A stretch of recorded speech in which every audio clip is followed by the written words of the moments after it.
Good evening, everyone. Thank you for joining us in our first webinar of the of six in a six-part series. I'm Samuel, and I'm going to be a host this evening. I'm going to be chatting with him.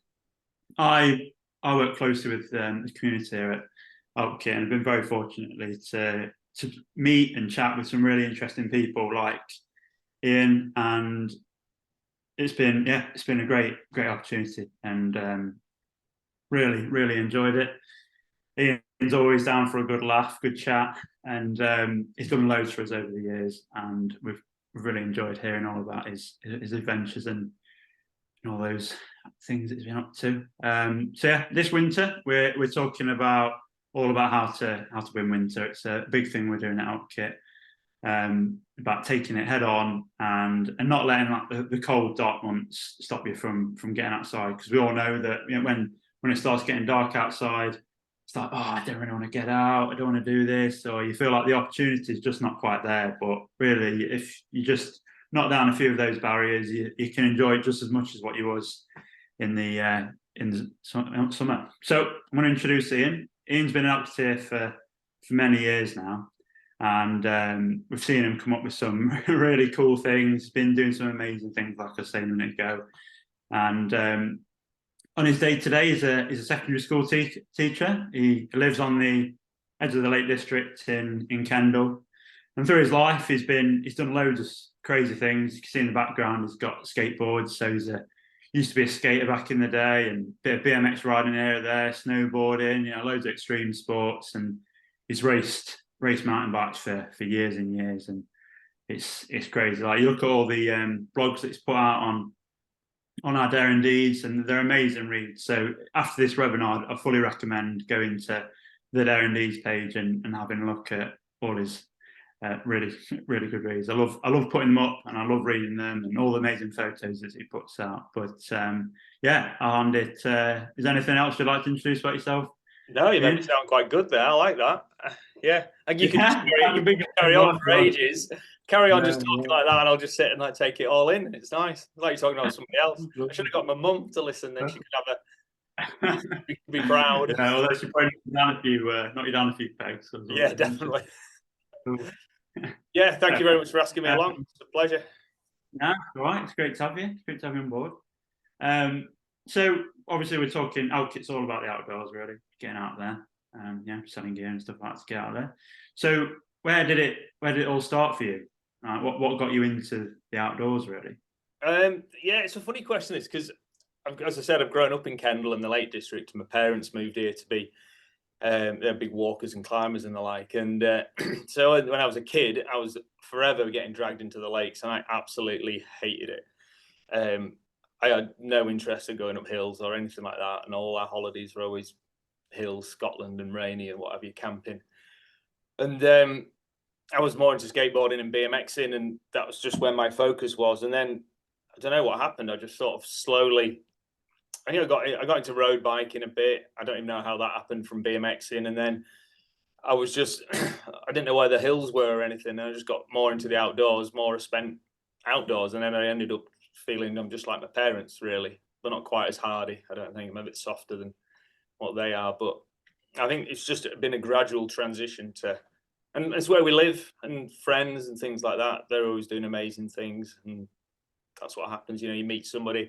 One of my first jobs was a guy trained to do a Bob Graham. I didn't even know what it was or anything. I wasn't even that interested, but it was always in the back of my mind of the adventures you can have, in the lakes. Yeah.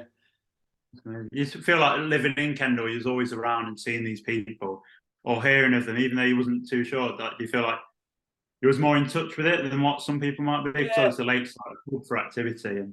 Yeah, I remember Alfred Wainwright being at my parents' house for something, and they were like, "Oh, this is a big deal," and I was like, "Yeah, whatever." Where's my BMX? That's what I was interested in. I didn't realize who the guy was. It was only a few years ago, and I was like, I think I wrote about it. I thought I'd run the Wainwrights, and I was like, I spoke to my parents. Was Alfred Wainwright our house? Or like, yeah. I was like, all right, but at the time you have no interest. But there's always people out there. There's always people better than you. And that's living in an area, isn't it? Like this, it's it's just what happens. Yeah. Yeah, I can imagine. It's crazy. all the things you hear about the Wainwrights and all the people and all the adventures that people take on around there. So did you spend a lot of time around the skate park then when you was younger? Well, it was a long time ago. I was always travelling to skates and stuff. When I was a kid and skating, it was a bit more niche than it is now. Even if you just saw somebody with a pair of Vans on, you could go and talk to them and be like, "Where'd you go to skate around here?" Just because they had Vans on, they'd be a skater or Converse or what have you. It's not quite like that now, but yeah. So, but we did travel a lot to go skating. We went all over the place. It was great. A long time ago now, that though. I still collect boards. These are all boards from the 1980s. These are all like things I collect for childhood. Yeah, I love old school memorabilia. It's very nice stuff. Yeah, good stuff. So so throughout your whole time, obviously you've done your skateboard, you've done your bit of cycling, then you moved into your career with like mountain biking. Like, could you give us like a rough idea of like what your time's been in the outdoors, like where you spent it and how you moved through? So like, when did you start probably getting into cycling, really? Well, BMXing when I was a kid. So I know this is going to sound a bit corny, but I saw the film E.T. when I was a kid, and there's a lot of people my age will say this, and they saw the BMX chase in that, and they were like, oh, whatever that is, I want in. And that got me into bikes, and then that's got me, I wanted a BMX, and then from there, I just BMX all the time, and I damaged my knees quite badly. So I like sort of had it with my parents. I was like, "Oh, I'll ride a skateboard. I won't hurt my knees." But I was always like wanting to BMX more. And then when mountain biking came along, I bought a mountain bike, and I was just like trying to do BMX tricks, but on a mountain bike. And then I went to college and that, and came back. And then one of my friends goes, "Oh, come and do this mountain bike race." And that was at Grisdale, I think. That was a lot of years ago. And yeah, and that was it. Once that was sold to me, mountain bike racing, I was like, yeah, that was good. And then I always just wanted to get better. But then within that, I was doing some road racing, and I wasn't that good at road racing, but I had to do something I was better at. Well, you play yourself down. Well, you play yourself down a lot there because obviously you moved on then to getting some really good results in the mountain bike scene. I mean, especially within cross country. Yeah. So, like, what's been your? You're going to tell us a bit about, like, specifically cross country mountain biking. Yeah. And how... cross country mountain biking, if you don't know, is like a mass start lapped race. You have a lap of about 5-6K, and it's a mass start, normally on like a double track, and then it's pretty fast and full on until you get to a single track, and then it's laps of quite technical terrain. You can't always overtake, so you have to wait till the double lap, and then it's normally about an hour and a half, something like that. And that's how a race pans out. I can only describe it for anyone who's ridden bikes. It's like doing a sprint start to a race and then doing a time trial for the rest of it. There's quite a few tactics you can have as well, sitting on people's wheel or not pedaling so no one can overtake you on the single track, so you can get your breath back. But it's something good. It's taken me all over the place to do it, and it keeps you young, doesn't it? It gives you something to do, gets you outdoors in the winter. I always find that's one of my main things about it, is that if I think about racing the next season, I'll be like, right, I need to start training for that, so I don't embarrass myself. Go from there. But the thing is, it's interesting with seasons because for some people, they're all about getting into the outdoors, or for some sports, it just doesn't really transition. It's like an all year round sort of thing. Like I'm a runner at heart, and for me, like, you can get carried away and just do it the whole year round and enjoy it really. Like, you could run through the winter, run through the summer, although running through summer's horrible because it's really hot. But obviously, when you finish your season, do you have a bit of like time off from? Yeah, I actually really enjoy riding my bike, and I sort of just do it for fun, and because I just enjoy doing it. It's great for my mind, or busy day. I just like riding my bike, and I get to see my friends and all that sort of business. And so I sort of finished the season with the national champs or whatever in July, and then I generally go on holiday after that, and so I'd ride my bike just for fun, and then I come back, and it's September, and September's are great for riding in the lakes, and so I'll continually riding, but I won't be so pressured about how much I do and how much I look at my heart rate monitor or whatever, watts and stuff like that. Yeah. And then it gets to this year, and then I start thinking a little bit more about, am I going to do another season? I keep telling myself I'm not going to do another season. I keep thinking, for what? Chasing men around a field or whatever, or getting chased if you're doing well. And then you just sort of commit, and then you're like, oh well, that's my next year. I'll do some races, and then as I said earlier, you need to put your hours in, or you're going to embarrass yourself. Yeah, it's an interesting thing with like putting in the hours, and especially like if we're tying this back into like of moving into season we're moving into, the motivation can be hard, and I think it's a challenge that a lot of people find when they're getting into these darker months. It's like, oh, God, yeah, it's just getting dark now, getting a bit horrible. I might just stay in. So, how do you sort of battle that? How do you maintain motivation? Yeah, that's a good question. Yeah. That I always write what I'm going to do every week, so I know what I'm going to do on the Monday, Tuesday. So I know exactly what I'll be doing, what session, and then I'm trying to get organised. And I think that's the biggest thing. If I'm organised, I've come in from work, it's raining on my commute back, and I always have a set of shoes next to my turbo. There's water there ready to go, so I know I'll just jump straight on it, and I've got no sort of excuse of I'm not going to go and do that. Or if it's a session outside, again, I'll just prepare and make sure all my waterproofs are ready and things like that. I'm quite lucky that I've got a garage with things in it, and so I can just be prepared. Really, it is hard for everybody. It's dark, it's raining. I don't want to go out, but if you sit down, I always find if I sit down after I'm coming from work, there's no chance of me going out. It's like keep standing, get your shoes on, get yourself out. And it's a bit funny. I have a dog as well, so I was come home from work straight with the dog walk, and then on the dog walk, I'm like mentally preparing myself. Right, I'm about to go and do something, and that's what keeps me through it, I think. Yeah, do you feel like having that thing, like you're saying like, oh, I'm going to do this each week? Is goal setting a big one for you then as well? I generally just do it for myself. I like the process of trying to get fitter, so I like testing myself, and then do whatever 8 weeks riding, and then test again, and then if I've made an improvement or what have you. So I like doing that, and that's purely for myself. That's not for anybody else. Racing for me is not the big end point. It's just trying to be better than I was last year. And as I'm getting older and greyer, you have to battle your age as well. To certain, and you're resting when you're older is, you need a lot more rest as you get lazier. Yeah, wow. Yeah, and I suppose it's how do you try and then also maintaining that sort of enjoyment as well, because I know that being outside, it's like for lots of different reasons. People are doing it for fitness, staying healthy, enjoyment, escape from work or life. Yeah. Or just like to really soak up the outdoors and take on that sort of cold, crisp feeling when you get outside.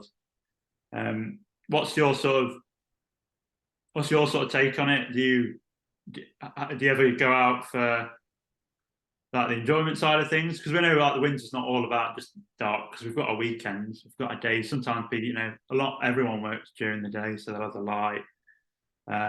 So for the more like colder aspects of it, like how would you take it on in a way? Do you just get out there?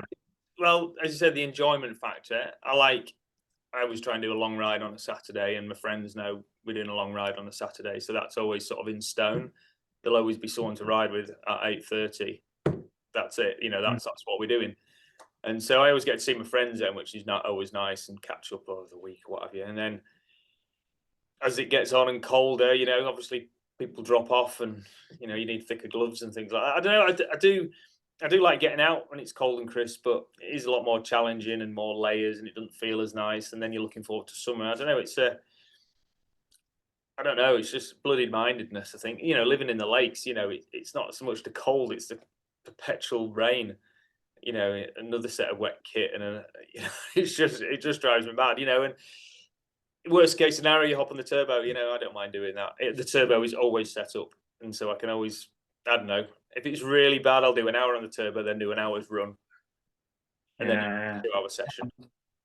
Do you find that running's easier in the winter? Yeah. As I said earlier, I've got a dog, so he needs to go out. He's quite an active fella, so if you're going outside, you might as well go for a run.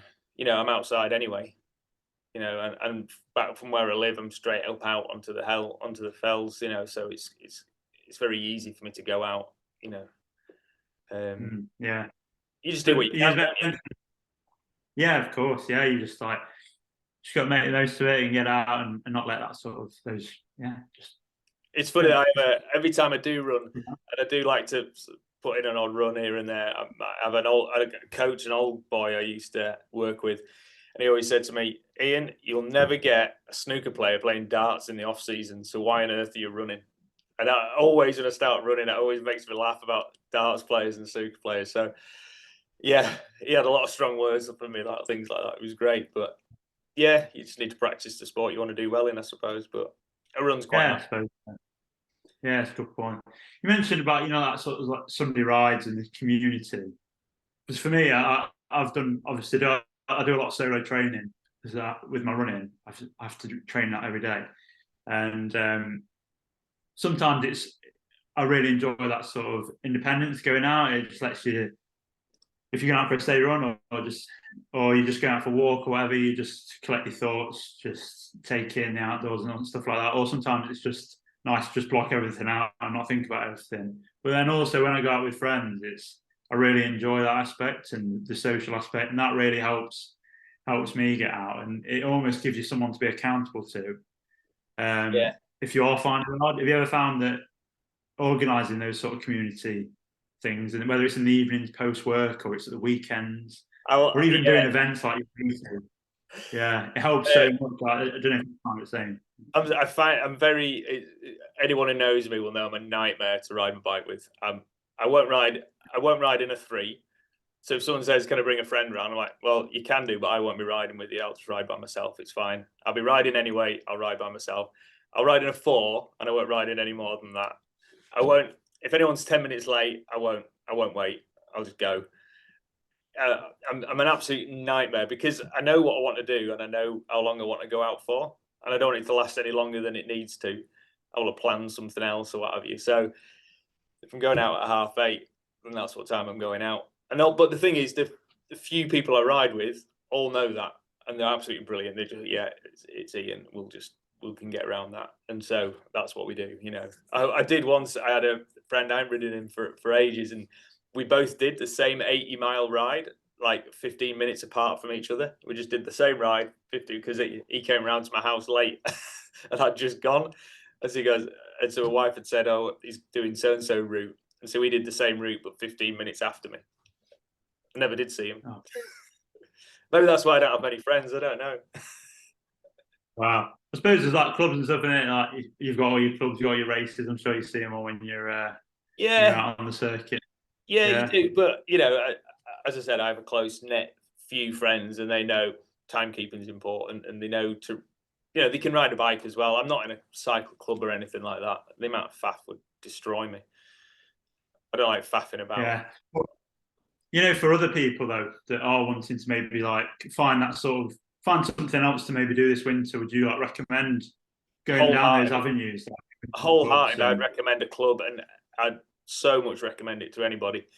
It's just I'm a bit odd with my riding. I think if you're just trying to get out and you're just trying to battle that Saturday morning rain, and if you make it to wherever your club starts, there's going to be other people in the same mindset as you, and you'll have a ride and a brew with them, and then you'll have a nice morning or what have you. But yeah, I think I'd super recommend that.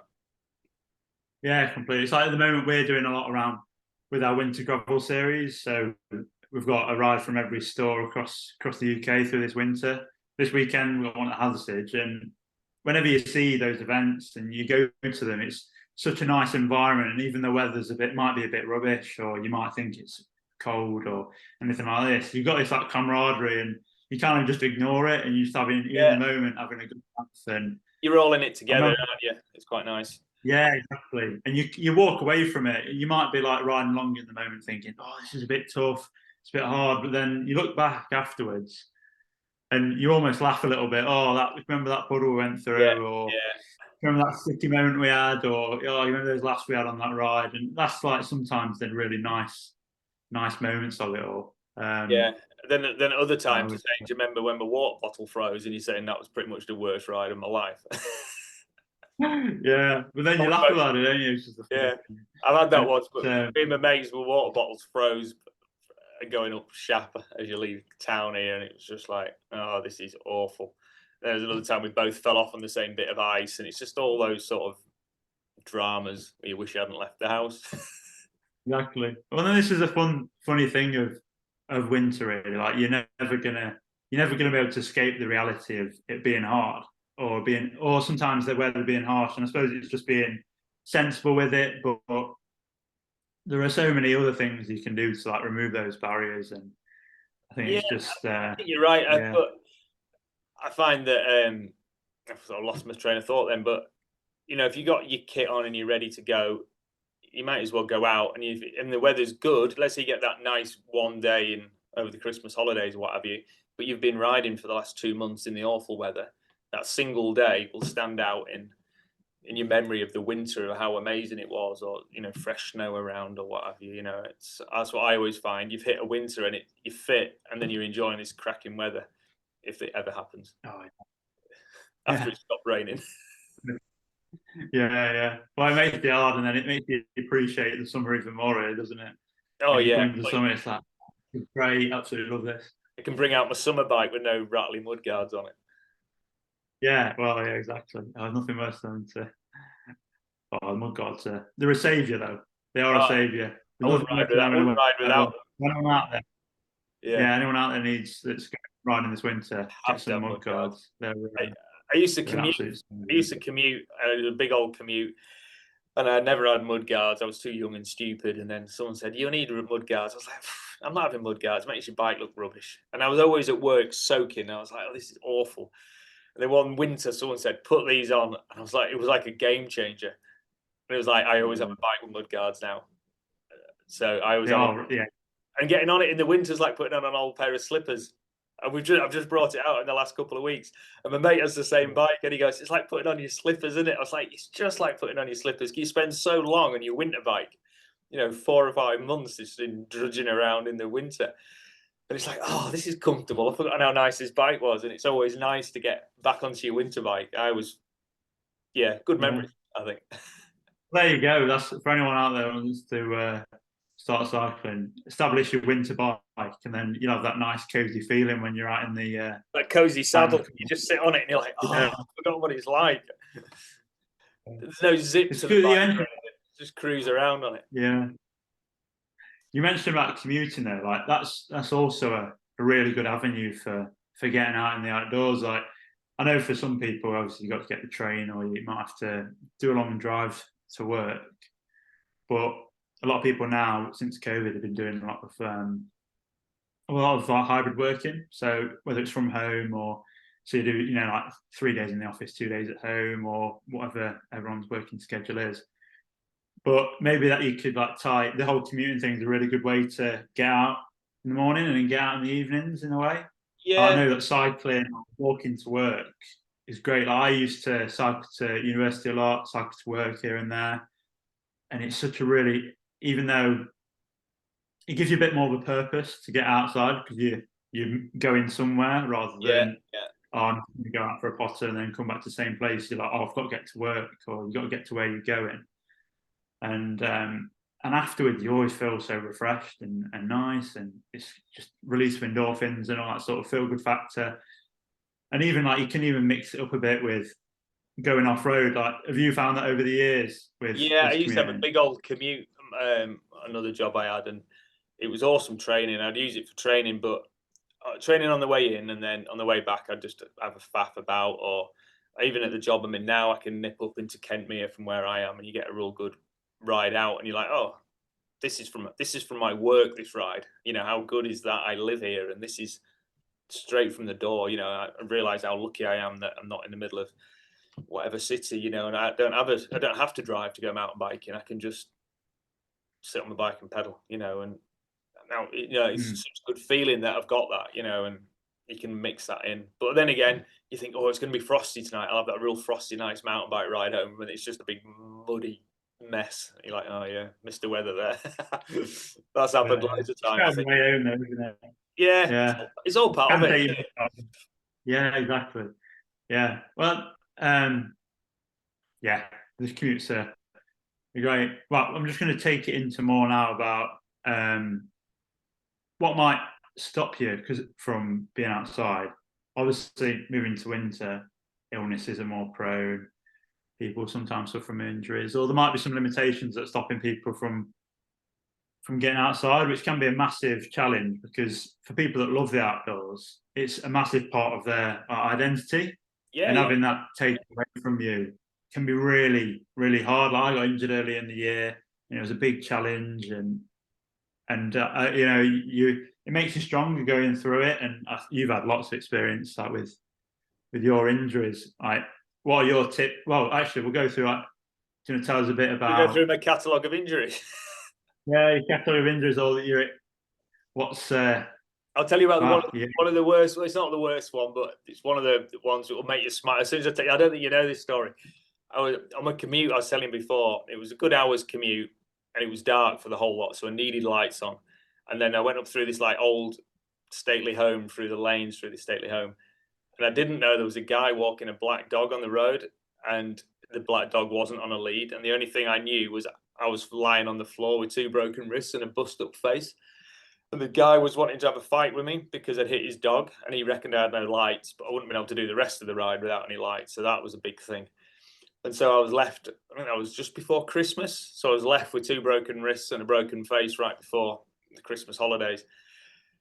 And I sat on the turbo all winter holidays. That's what I did. I was off work for 7 weeks with the wrists. And I kept going into the hospital saying, "Well, you changed my plaster cast. They stink." Because I just kept sweating down them from being on the turbo every day. Yeah, there you go. That was the best injury I've had. Not the most glamorous either. You can imagine having both wrists in casts. It's yeah. So about that was an interesting winter. But again, you look at what can I do. So I'd do an hour on the turbo Monday, 2 hours Tuesday, 1 hour Wednesday, and just did that each day. And that took me through the 7 weeks. And I came out. I didn't lose any fitness at all. I think I was probably quite fit that year, if I remember. So I've had injuries like that. What other ones have you got for me? What have I written down? I've got epilepsy. That's not always a good start for injuries and things like that. I had Lyme disease, which I've written about in a Dare Indeed. That's absolutely walloped me. I'm probably not the same person after having that 4 years ago. I think it was 3 years ago. And so yeah, you just have to do what you can, don't you, to get through it. I mean, the Lyme disease was the biggest game changer for me, was having that. Yeah. What do you want And to how know did you about? find you went through that, and then you're obviously back racing now and back training. Like, what was your? How did you keep yourself going? Really motivated? Yeah, it's funny because it went into. Although I got rid of, so I was off work for like 3 months, something like that, and then I went to like a chronic fatigue type thing, and I couldn't do anything. I couldn't go for a walk. I couldn't walk around the block with a dog or anything. And then I started to get better. Even the smallest thing would actually, I'd be in bed for a couple of days. I remember trying to move a holly bush from the garden, and I was like, "Oh, I'm feeling all right. I'm going to move that holly bush today." And I took it out, and then it put me into bed for 2 days because I just couldn't function. It tired me out so much. So I had to go from that, and then I started riding my bike a little bit, and I kept overdoing it, and then ending up knackered again, and then slowly, and then I rang up. And unfortunately, around that time, my cycle coach who I'd had for like 20 odd years died, and I was looking for another coach and someone who knew how to get me from this massive problem where I was to where I wanted to be. And I ended up with Ollie Beckinsale, who's an ex-Olympian, and he went, "I've had a mate who's had similar to this," and he was awesome. We're talking 10 minutes on the turbo trainer at a heart rate of 110. That's where we started from, and then it was just slowly building up. And he goes, "Well, what do you want to get out from this?" And I said, "I'd like to try and do a race next year, one race. If I can race once next year, I'll be quite happy, just to get something back." And he just took me through a whole winter. He was amazing, just really patient because he knew I kept having falling back. And then I did a race, and he was, I don't know, 8th and 9th or something like that. And I was like, oh wow, I wasn't as awful as I thought I would be, and I wasn't as, and that spurred me on, the fact that I could be spurred on, and then I could ride with my mates, and then that didn't tire me out, and but it's ongoing, and I'm still not fully better from that. I can race, I can train pretty hard. I can't do two things in one day now. I couldn't have a session in the morning and then do another session later on in the day. That would wallop me. But generally speaking, I can go out and I can race my bike, and probably a little bit more average than I used to be, but maybe I'm just looking at it with like better glasses. I don't know. But you just have Did it to. make you really? Yeah. Did it make you really like understand and appreciate how much you lent on for the outdoors in a way? Yeah, I didn't realize how much I just like being outdoors. I just love being outside. Even when I should be inside resting, I'm always, I'm just going to go and do something, and I'll be outdoors doing something. I like just being outside, and I missed that, and I missed that fact I couldn't do anything. I've got some pictures of me at the top of one's fell outside, like window, Ambleside, and I just look like death. I'm like, and I remember struggling to get up there. It was a Christmas day, and I struggled to get up there on the day, but I said, I'm having a walk on Christmas Day, whatever, and so I've gone from that to, I'm not going to say normal, but you know what I mean. It just shows, doesn't it? Like it can be taken away from you, and then it's only in those moments where you really like, because we take it for granted so much, and even when you go through the winter, so I'll just pull back a bit now, and I'll not go out as much because I can wait till the summer. But you never know, like even at the beginning of the summer, you might become ill or anything. So it's like making the most of every opportunity you've got. Yeah, I I try think to. lockdown kind of like made us realise that a little bit more. Yeah, But then it's like yours with Lyme disease, really, it's where it really hits home in a way. yeah, it did at home. I thought, what am I going to do with my time? That was the thing, and I just love being outside, as I said, and it's just small steps, and that's the same with fitness. Any fitness, it's just those small steps, and you don't actually see those gains from day to day. I wrote a diary, not like what I did in the day, but it was like I wrote down what I did in the day, activity, and how tired I felt each day. I split each day into 3, and I did that, and I could slowly, you have so many pits and troughs and peaks, and then you realize actually it's going up, and actually I am getting fitter, and that's how I got it back. But you do miss the outdoors when you're trying to get through all that, I suppose. But yeah, it's what you try and do. Yeah, I don't really think about it. I don't really dwell on it that much. I tell the story because I don't want anyone else to have Lyme disease, but I try not to dwell on things. As I said earlier, I've got epilepsy. I forget. I don't tell anyone. I don't. Yeah, it's just put it behind me and get on with what I want to do. That's what I try, and that's the sort of attitude I have about it. Maybe not always the wisest. I wouldn't recommend it, but there you go. Lovely. Wow. I'm sort of very focused. I think that's what it is. Well, what I'm about to move on to now shows like some unreal dedication. You've not only just been doing like cycling related things, and you were saying earlier about how you did that sort of small step approach.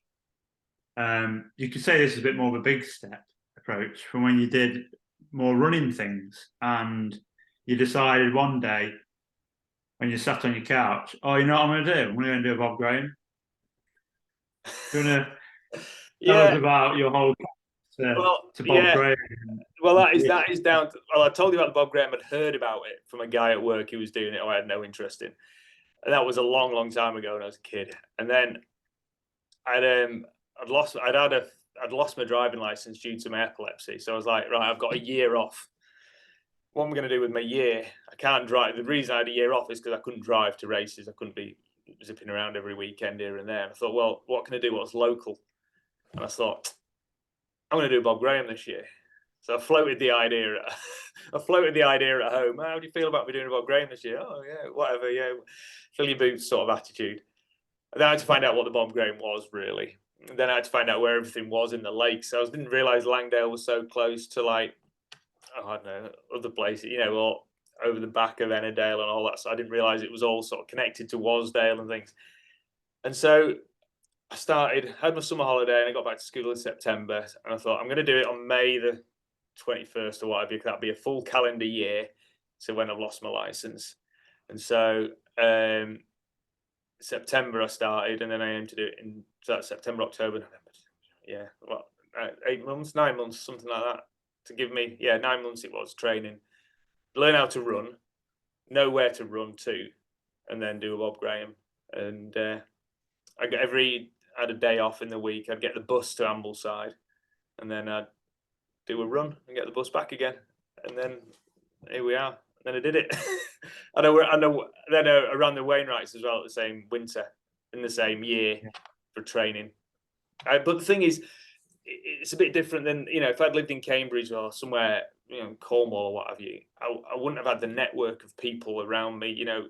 The running world is phenomenal, and loads of fell runners around Kendal and so many people. I'll help. I'll drive you. Some guy I didn't know was a friend of a friend texts me one day and he goes, I'm so-and-so's friend. I'm a big runner. I've done a Bob Graham. I've done on many helpers of, I've done loads of helping on Bob Grahams. I'll help you out. And every Saturday he'd come and pick me up at 8 o'clock in the morning and take me into the lakes and we go running, and that's what the running community was like. It's probably the best thing I have done in the whole of the Lake District. No, in one of my lives, it's up there. One of the best things I've done. It's just the community of people helping and on the day. And I mean, one of the legs on the Bob Graham was 10 people because he wanted to come and help me on the overnight leg party. It was phenomenal, and so it was something real. It was a real nice thing to do. It was knackering. And then I got my Lyme disease from faffing about in the Lake District in shorts all summer. But I'm sort of glad. I'm not glad I had it, but if that was the price to pay for doing it, I'm very lucky that I could do it first go in. I don't know. I've forgotten how long. Is it 22 hours? Something like that. About that. So I had a bit of time to spare. I could have had a cup of tea in the middle. Yeah, well, what is it? Having too many cups of teas. Yeah, I've supported a few Bob Graham myself, and I've always been. I'm a road runner and a cross country runner. So my races are like half an hour to an hour long. Hey, at least you're a runner. Yeah. Well, exactly. Oh, yeah. I suppose it's even crazy for you. But the community around the Bob Graham and how people just come together, it's so nice, and you meet so many interesting people. I feel like things like that are such. This isn't like not an advert for the Bob Graham, but because it is hard. But like those sort of challenges, there's always going to be people out there that are willing to support you. And I know there's a bit more of a community around Bob Graham, but there's also other things you can do, or even just on your doorstep, going out, finding people, and I made a challenge. Like I made a challenge up, which was like there's around Kendal. There's like 4 little hills, and it's probably about 30k to do around them. And I was like, right, that's going to be my challenge. I'm going to run that, and and there's little things like that I did to, make things up to spur me on. It was a good thing to do. I recommend trying to do something ridiculous like that. It took on. Maybe that's how did you find when you was going through winter? Did you feel like that sort of long-term goal really helped you train with your training? And then if I didn't have a goal, I wouldn't do anything. Yeah. I'd be like, I'll be all right. Oh, I'll be all right. I can have those extra biscuits. Oh, it's all right. I can do that. Oh, I don't need to go out. It's raining. I'd be like that. I'd make an excuse. But if I have a goal I want to do, I'm so, focused on that goal. I'll do everything I can to be able to achieve it. But I'm quite lucky that I have everything set up for me, so I can just do it. I don't have kids or anything, which is a massive tie. And you have to. That's another time segment which is going to be hard to do. I've got friends with kids and they run late at night or first thing in the morning.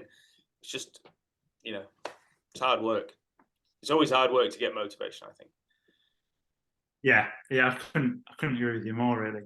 And you was mentioning about that thing about on your doorstep, because I know that not everyone has the lakes in the backyard. So, and our other ambassador, Al Humphreys, which many people might know, is doing a lot of things at the moment, like what you can do within one map, and it's kind of like related, really, of what you can do from your front door. And do you find that doing those little like route plotting, or getting your commute up? Or I know there's things like Strava now where you can just click on it, it'll give you a route, and all these cool things that you can you can explore. Have you done much of those sort of mapping things and like highlights of where you can go and explore in your local area? Do you find that help? I haven't. I don't know. I suppose you know it all, don't you? Yeah, You've been I there mean, all I'm your life. born and bred in Kendal, so and Yeah. I've riding my bike for 30 years around town, around Kendal and the area. But there's one of my mates. He's always coming out with new lanes. Have we been down here? I was like, no, we haven't been down here. Oh, let's go down here, and it'd be because that's the thing. You end up with like a circuit. You might have your 2 hour circuit from home, and you won't deviate from that circuit because you always. Well, I know it takes 2 hours, and then so you don't go down that little lane because you're only 2 hour loop. So why would I go down there? Do you know what I mean? I very rarely go Yeah. off exploring. I should do more of that. I'll ride more with that Yeah. mate who's always got a stupid plotting route. Oh, I want to go down here today. Yeah, so I don't really Adventure. rely on stuff like that because I'm very lucky to be in this amazing place we live. It's super cool. But then I like people who draw stuff. I like it when people draw things on Strava. I think that's really funny. Yeah. I've got a friend who lives in Yeah. Vancouver and he's always spelling things out that I can't say on here. Running around the blocks and that, and it's Yeah. it looks I that mean, up. that's a big thing for. It's like the whole Christmas thing. Like that's another thing you can maybe do to get you outside and after work. Oh, I'm going to go and do. I'm going to go and like draw a penguin or something, Yeah. or try. It's like, oh, I'm going to see if I can do a mountain or some sort of mountain range in and around like Sheffield, for example, or something. Then when you come to Christmas, you see loads of people doing reindeers, which is quite a funny, Yeah, I love all quite a that. funny one. Do you Yeah, run? all that people. Go on. I was going to say, do you run at night? Do you mainly road run at night? And do you have a head torch? Can you rely on your street lights? I never road run. I don't know. Yeah, so so I recently moved to Sheffield, but I used to live in a village, and a lot of my running was just always at always at night.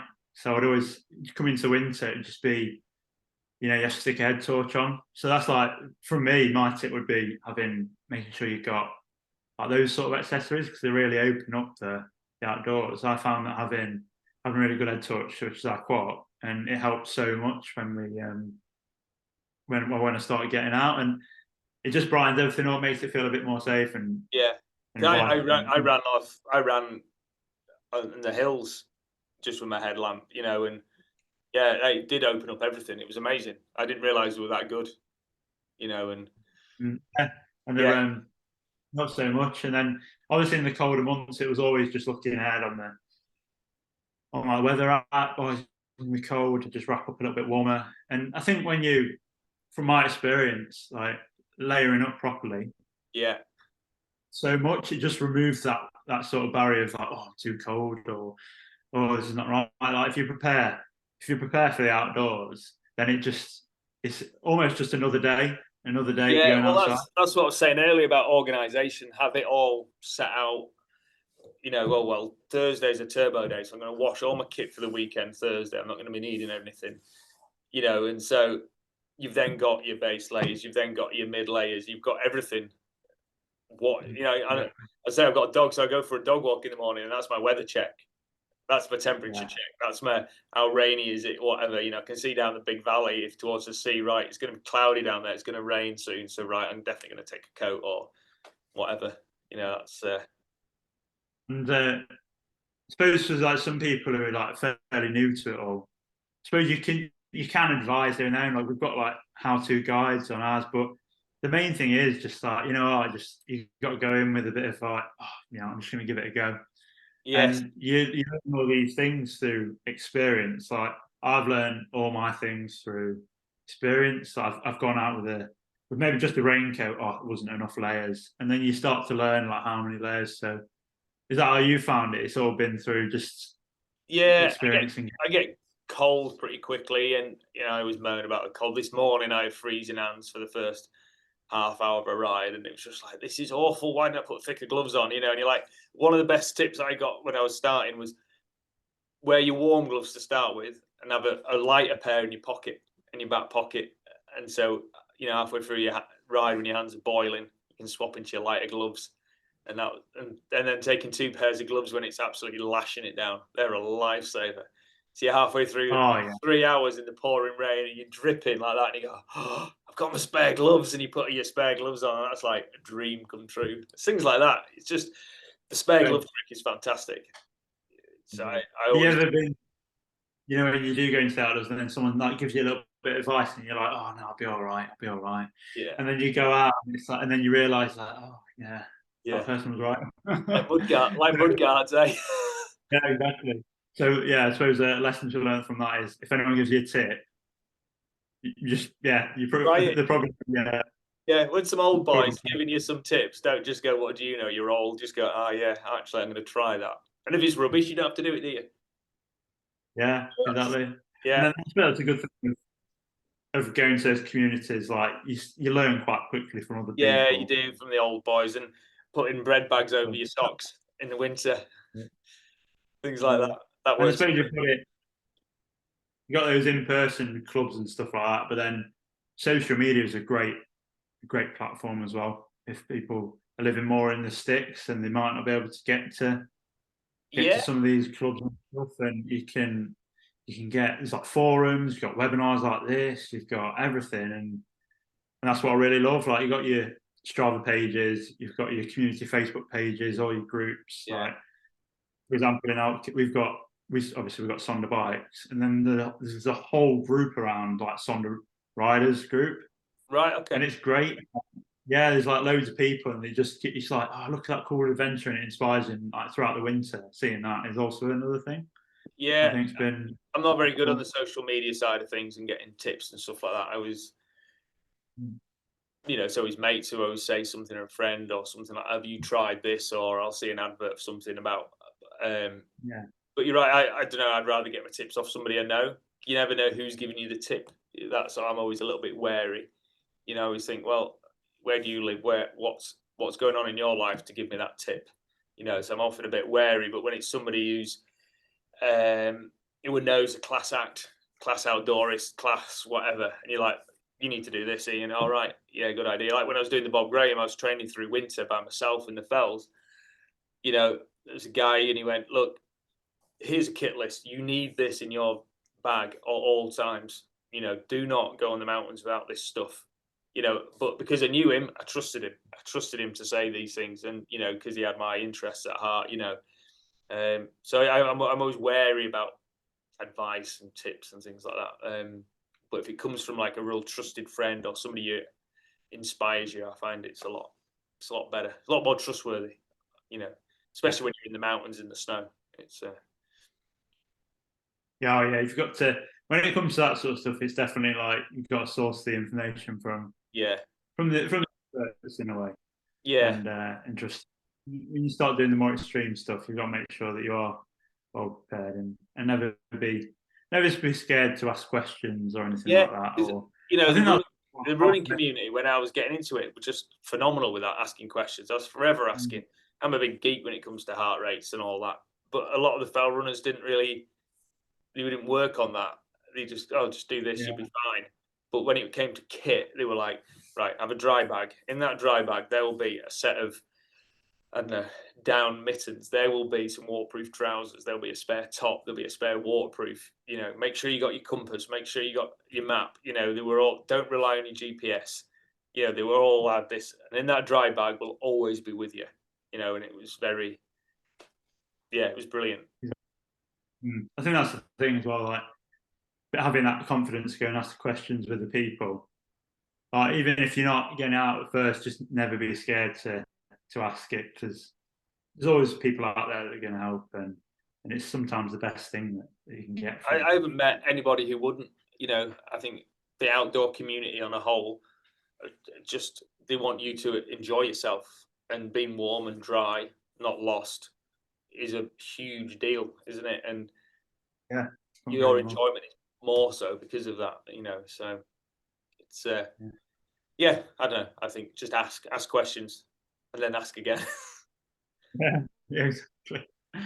So I suppose rounding it off, like I know that we're obviously both athletes. We love the outdoors, and training's always been a really good motivator for us. But other than training and doing your sort of that side of things, what do you enjoy most about getting out in the autumn and winter? Like, obviously, you walk your dog, but things about the outdoors or the weather or in the day, what I do you like enjoy most? I like the inversions. I love an inversion. Yeah. There was loads this morning. I went out this morning. It was perfect blue sky this morning. And we were out about 8:30, 8:20, and we got into above Windermere, and it was just all cloud, and we were above it. And then you got dropped down. It was just like mirror with all the Langdales and all that above it. It was just fantastic. I love that. I love the views and the way it all changes in the winter. How everything looks, looks a little bit gnarlier, doesn't it? And a bit more Yeah, barren. it does. And there's less people around. Yeah, it's the spectacles of how much it changes, really. Like one day you can have loads of frost, or it can be raining, and you can have a bit of fun in the when it's absolutely chucking it down, or you can have snow if you're lucky in the UK. It might have a bit of snow. Oh, we always get snow. We always get snow in the hills in the winter here.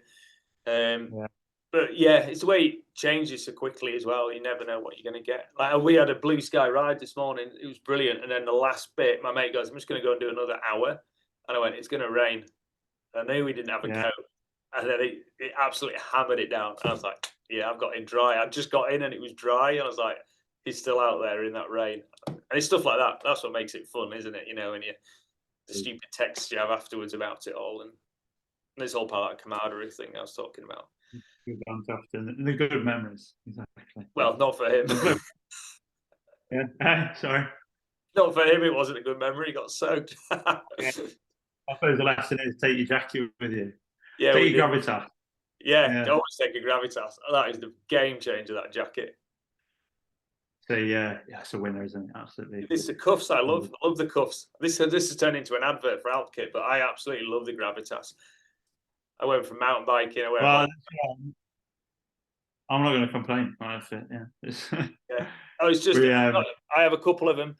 I'd have a new one every 6 months. I'll have to put that nod. I need a new one every 6 months because you just mountain biking, road biking, running, walking the dog in. I just use them all the time. They're fantastic, except for the one with the rip down there, which is annoying. But well, I suppose this is the thing, isn't it, about also getting out in the winter? You always have those like little bits of gear that you go to. It's like, oh yeah, I love that bit of gear. And you pull it, or you take it off your coat hanger or whatever, your coat hook or something. It's like you pull it on, and then you just feel like you're so ready to get out, to go outside. And even if it's cold or wet, nothing's stopping you because you just like I'm unbeatable now. Yeah, and it does make you're absolutely right. Good bit of kit. You feel like you got armor on, doesn't it? And I've got one of those squall hats. Maybe not an Alpkit one, but you've got that on. You got the gravitas on like that. And there's only this bit sticking out of your face. You can go for a run in that. It's fine. Okay. Perfect. Well, we're coming towards the end of the webinar. We've got a question from Kerry, which is when we were talking about the Lyme's disease. You said about how you recovered and what you did to recover. He's like, you're doing those small steps. Is there anything you wanted to maybe like add on? Of how you came back from it? Yeah, I don't know. It's funny. It was the graphs, the chart of every day. It was really made a difference because I'd get really miserable that I wasn't getting better. I can't do it. I can't get out today. I can't walk the dog. I can't do whatever. But then I made this graph and I scored the day out of 10 of how well I felt and how tired I felt. And then I was looking at those graphs that go up, and then some days it'd be down, but there'd be that line of slowly going up, and that's what got me out of it, knowing actually I was getting better, however slowly it was. I had, as I said, I had 3 months off work, then we went straight. I had about a few weeks back, then we were straight into lockdown, so it was a bit of a funny time anyway, But the graph, that was a game changer. That graph, it was good. Lovely. Well, there you go. Little tips for getting out, and even if you could take that into a lot of things, really, beyond. Beyond that testing, like fitness testing, like I was saying to you. Yeah, you could have that little graph of like, oh yeah, I've got this, and then you're like, oh, I'm going to go out, or oh, I can maybe do this instead of doing this. Like if you don't quite fancy going for a run, or I'll go for a little walk. Yeah, and you can log it all. If you log it, I have a list next to my computer of what I'm doing. There you go. That's my training plan, and it's always there in front of me. Don't you be reading that? Secret. Yeah. Well, there you go. Yeah. Secret gains, right? Yeah, it's nothing. But I always have it there, so I always know what I'm doing. You know what I mean? And that's the fact. That's what I'm going off, and that's what I always try and do. That's maybe a little Lovely. bit. Maybe that's not a good sign. No worries. I think we've got a few more questions. So after your racing, how do you recover after a race and in training, like in terms of nutrition? It's always been a big one for me. Nutrition's absolute game changer when it comes to that sort of training. Is there anything you want to add on? Yeah, it's funny this, because as you get older, you don't need as many calories.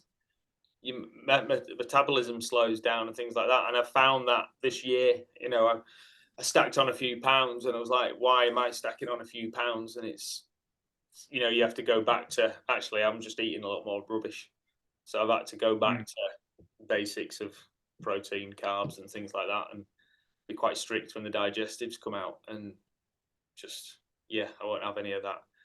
But you know, it's those little things, because they add up, and then all of a sudden you're having slightly too many calories, and you're not burning them off or what have you. And there we go, you know. But it is a game changer. But it does always, as your life changes, your calorific needs change. You know, you can weigh yourself as much as you like after your long bike ride, and you'll always be a bit lighter. So that's a good hack to get around it.